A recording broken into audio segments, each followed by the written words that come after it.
Ladies and gentlemen, Kasmuel and Morara Kebaso. Let me first state it here categorically that if William Ruto will not go home in 2027, the older generations might not even feel the impact so much. But the youths of this country, those who struggled and got killed at the parliament buildings, will seriously feel disappointed. Why am I saying this? The spirit that we had at that time gave hope to most of the Kenyans right now as we speak.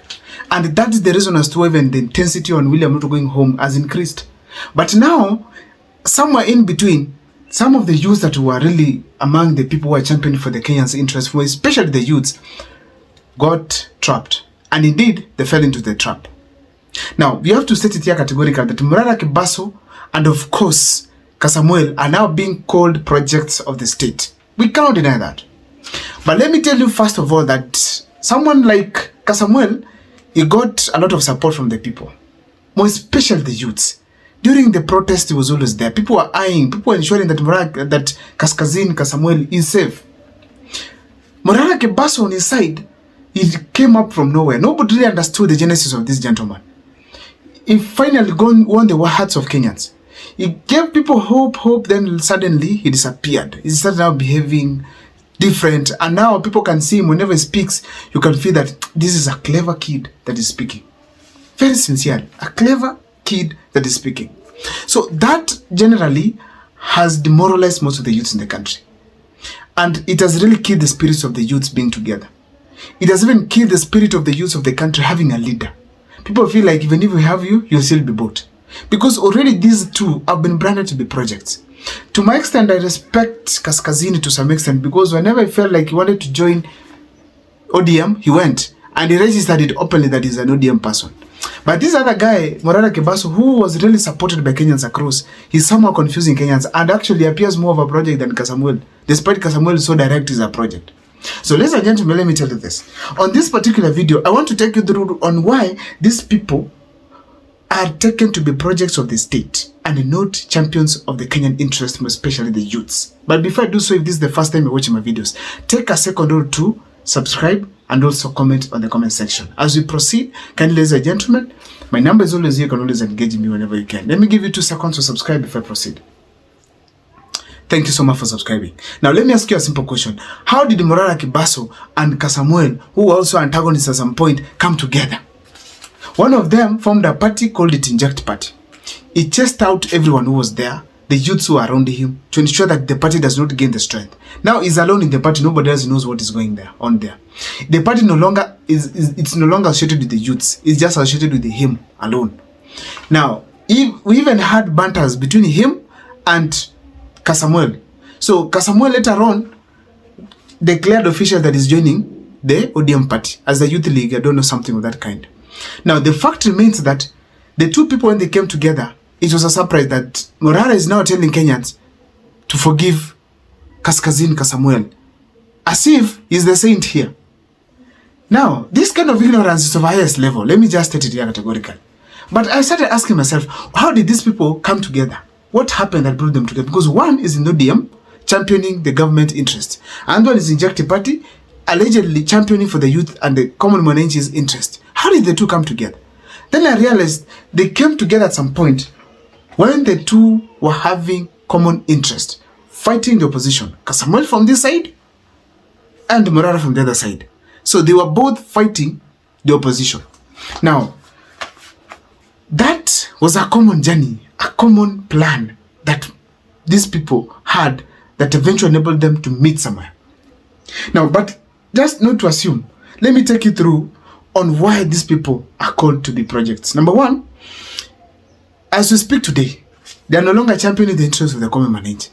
It's not only what William Ruto is doing that is political, or it's not even just what he does by launching 1 or 2 things that is affecting Kenyans. We have many other things happening in various ministries that are completely affecting Kenyans seriously, but they're not speaking about them.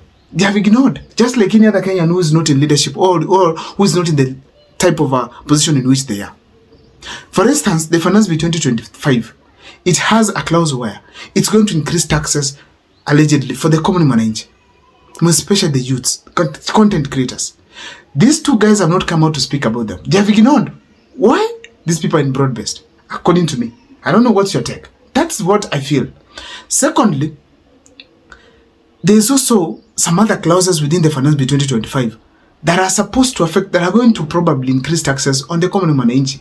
There are some things to do with online that are going to affect common mwananchi seriously, but they're not speaking about them. And they know very well the youths are going to be affected more. Morara Kebaso and his counterpart, they are not speaking about this. They are quiet about it. So the youths move back and ask themselves, why is it that these guys are quiet about these things? Instead, they're coming online to complain. Complain seriously. Let me state categorically that Morara especially did not get the support of the youths when he ascended to become the youth leader. He did not get the support. You could tell that from TikTok, and of course you could tell that from X. So, ladies and gentlemen, failure to criticize or maybe analyze and share to Kenyans about Finance Bill 2025 is one of the reasons as to why I feel strongly these people are branded to be projects. Number two, the youth problems are not championed by these gentlemen.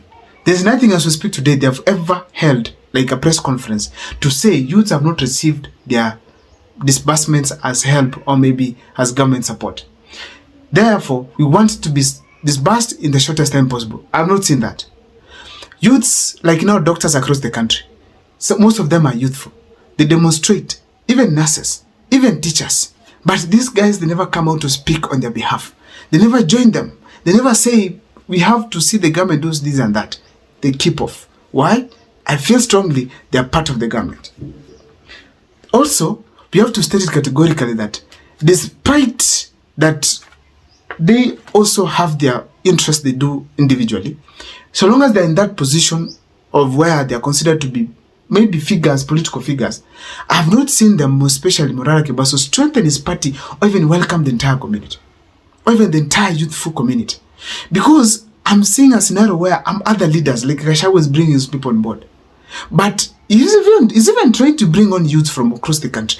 But let's talk about now Morara Kebaso. Has he gone to some extent bring youths on board and tell them that this is our party, let's hold even at least a meeting? No.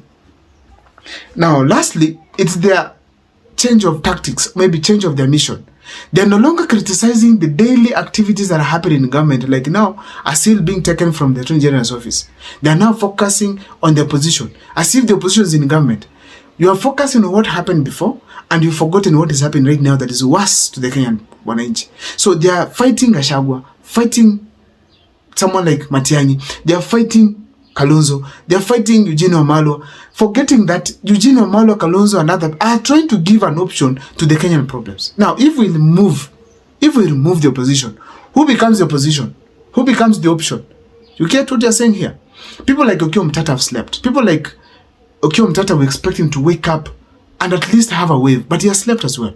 So it could have been ideal if we have people with an option on board. But then they're just fighting opposition and leaving government intact. And as a result, what can you think of these people except being projects? I don't know what's your take. Share with me in the comment section.